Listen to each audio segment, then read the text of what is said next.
Hello বন্ধুরা, খেলা সন্দেশ চ্যানেলে আপনাদের সকলকে স্বাগত জানাই। বন্ধুরা, আজকের ভিডিওটা মূলত হতে চলেছে আনোয়ার আলীকে নিয়ে। ভিডিওটি দেখার আগে অনুগ্রহ করে অনুরোধ রইল, আপনারা যদি ভারতীয় ফুটবলের ফ্যান হন তাহলে অবশ্যই একটা লাইক করে দেওয়ার জন্য, আর চ্যানেলে যারা নতুন এসেছেন চ্যানেলটিকে সাবস্ক্রাইব করে রাখার জন্য অনুরোধ রইল। অনেক দিন ধরেই তোমরা দেখতে পাচ্ছ বিভিন্ন রকমের আর কি খেলা চলছে আনোয়ার আলীকে নিয়ে। কখনো কখনো আমরা জানতে পারছি আনোয়ার আলী মোহনবাগানে থাকছে, কখনো কখনো জানতে পারছি আনোয়ার আলী মোহনবাগান ছেড়ে চলে যাচ্ছে, কখনো কখনো আবার জানতে পারছিলাম যে দুই বড় ক্লাব নাকি আনোয়ারকে নেয়ার জন্য লাফালাফি করছে। অর্থাৎ মোহনবাগানকে যদি বাদই দেওয়া হয়, কারণ মোহনবাগান প্লেয়ার ছিল এতদিন আনোয়ার আলী অফিসিয়ালি ভাবে, এখনো আছে হয়তো। এবার মেন দুটো বড় ক্লাবের মধ্যে লড়াই চলছিল বলতে আমরা অনেকেই হয়তো ভাবছিলাম মুম্বাই সিটি এফসি হয়তো টার্গেট করছে আনোয়ার আলীকে, এবং ইস্টবেঙ্গলও লাফিয়ে পড়েছিল আনোয়ার আলীকে নেওয়ার জন্য। গত পরশু থেকে খবরটা বেশি আরো জোরালো হচ্ছিল যে ইস্টবেঙ্গলের দিকে নাকি যেতে চলেছে আনোয়ার আলী। গত পরশু দিন মার্কাস মার্গুলা পোস্ট করে জানিয়ে দেন যে মোহনবাগান সমর্থকদের কোনো চিন্তার কোনো কারণ নেই, কারণ আনোয়ার আলী মোহনবাগানেই থাকছে আর কি, এরকম একটা খবর বেরিয়ে আসে। কিন্তু বিরাট রকমের আর কি টানাটানি চলছে এই মুহূর্তে, মানে ভারতীয় ট্রান্সফার মার্কেটে এই প্রথম আর কি, অনেক বছর পরে এই প্রথম, প্রায় দীর্ঘ 10-20 বছর ধরে এই রকম লেভেলের চলেনি, মানে ট্রান্সফার মার্কেট এত গরম চলেনি কোনো একটা ইন্ডিয়ান প্লেয়ারকে নিয়ে। এর আগে আমরা দেখেছি বিভিন্ন বিদেশি প্লেয়ারকে নিয়ে টানাটানি চলেছে বিভিন্ন ক্লাবের মধ্যে, কিন্তু ইন্ডিয়ান প্লেয়ারকে নিয়ে এতটা বিরাট লেভেলের টানাটানি এই প্রথম দেখতে পাচ্ছি আমরা, এবং ট্রান্সফার মার্কেট গরম হয়ে রয়েছে এই মুহূর্তে।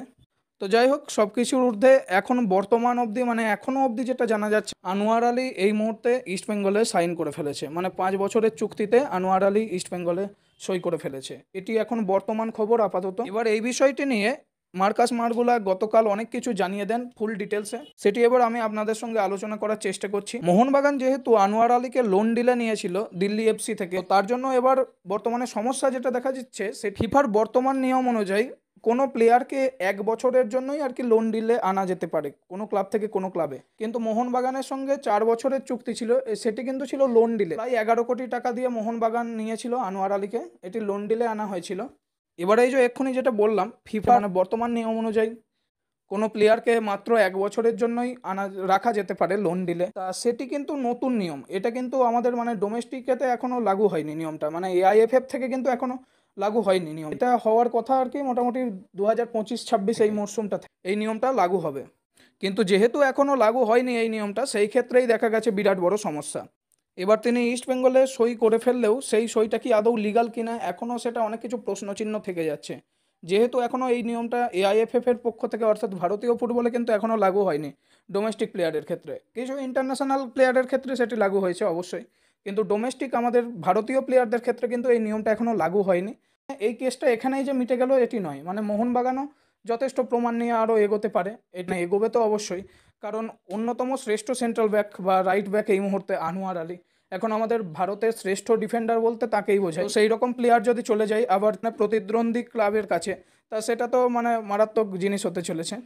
যাই হোক, এই মুহূর্তে ইস্টবেঙ্গলের সমর্থকরাও বলতে পারে যে আনোয়ার আলী আমাদের প্লেয়ার, আবার মোহনবাগানের সমর্থকরাও এখনও বলতে পারে যে আনোয়ার আলী আমাদের প্লেয়ার। যাই হোক, সেটি আপনাদের কমেন্টের ওপর ছেড়ে দিচ্ছি। এখনও কিন্তু এইটা নিয়ে অনেক কিছু মানে জল্পনা হতে পারে এটি নিয়ে, এবং রঞ্জিত বাজাজ আনোয়ার আলীকে, যিনি একসময় মানে ভগবান হয়ে এসেছিলেন আনোয়ার আলীর জন্য, তিনি একসময় আনোয়ার আলীকে ফিরিয়ে এনেছিলেন আবার ফুটবলে, তিনি মানে এই খেলাটা খেলছেন আবার আনোয়ার আলীকে নিয়ে। তো যাই হোক, এখনও অনেক কিছু মানে খেলা দেখা বাকি আছে এই বিষয়টা নিয়ে। আমার পার্সোনালি মতামত অনুযায়ী আমার মনে হয়, যেটা অনেক কেউই কমেন্ট বক্সে কোশ্চেন করছিলেন যে আনোয়ার আলী নিয়ে দাদা আপডেটটা দাও, তাই জন্য আর পুরোপুরি প্রমাণ পাচ্ছিলাম না। তো যাই হোক, এখন আপাতত এখন এটাই খবর যে আনোয়ার আলী এখন ইস্ট বেঙ্গলে কিন্তু সই করে দিয়েছে, এটা একদম খাঁটি সত্যি কথা। কিন্তু এবার এই নিয়মের বেড়াজালে কতটা কি হয় সেটাও এখনও দেখার অনেক কিছু বাকি আছে। তো যাই হোক, এটা গেল আনোয়ার আলীকে নিয়ে খবর। এবার চলে আসি হুগো বুমোকে নিয়ে।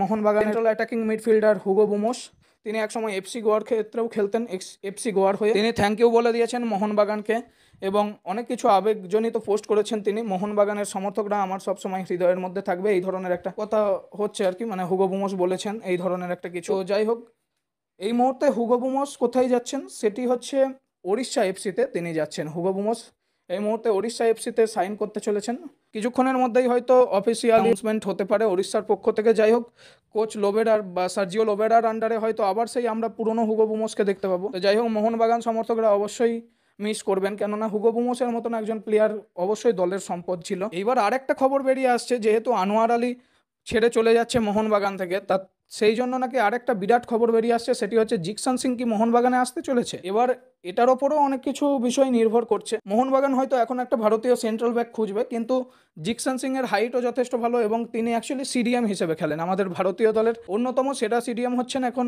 জিকসান সিং। তাকে হয়তো ডিফেন্ডার হিসেবে খেলাতেও পারে মোহনবাগানের তরফ থেকে, এবং আরও অপশান বাড়বে মোহনবাগানের দিকে, কেননা মিডফিল্ডে এমনি অনেক কটা অপশান আছে, আপুইয়া আছে, অনিরুদ্ধ থাপা আছে, সাহাল সামাদ আছে, কিন্তু তারা হচ্ছেন সিএম অথবা সিএএম, মানে সেন্ট্রাল অ্যাটাকিং মিডফিল্ডার অথবা সেন্ট্রাল মিডফিল্ডার। আর সিডিএম বলতে এই মুহূর্তে রয়েছে মোহনবাগানে, তারা হচ্ছেন দীপক টাংরি এবং গ্লেন, এবং এই দুজনকে নিয়েও খবর আসছে যে হয়তো মোহনবাগান ছেড়ে দিতে পারে। তো সেই ক্ষেত্রে হয়তো জিকসান সিং এর দিকে যেতেই পারে মোহনবাগান। তো এখনো দেখা যাক যে কি হয় এই বিষয়গুলো, আর আপনারা অবশ্যই কমেন্টে জানাবেন কি হতে চলেছে। এই সব আপডেটগুলো দিয়ে দিলাম আপনাদের। ভিডিওটি ভালো লাগলে অবশ্যই একটা লাইক করতে ভুলবেন না এবং বন্ধুদের সাথে শেয়ার করতেও ভুলবেন না। আর অবশ্যই কমেন্ট বক্সে আপনারা আপনাদের মতামতগুলো জানাবেন। আর চ্যানেলে যারা যারা নতুন এসেছেন চ্যানেলটিকে সাবস্ক্রাইব করে রাখুন। খেলা সম্পর্কিত সমস্ত আপডেট পেয়ে যাবেন এই চ্যানেলেই। ক্রিকেট, ফুটবল এই সব বিষয়ে ভিডিও আসে, এছাড়াও অন্যান্য স্পোর্টস বিষয়েও ভিডিও আসে এই চ্যানেলেই। তো ভিডিওটি দেখার জন্য অসংখ্য ধন্যবাদ সকলকে।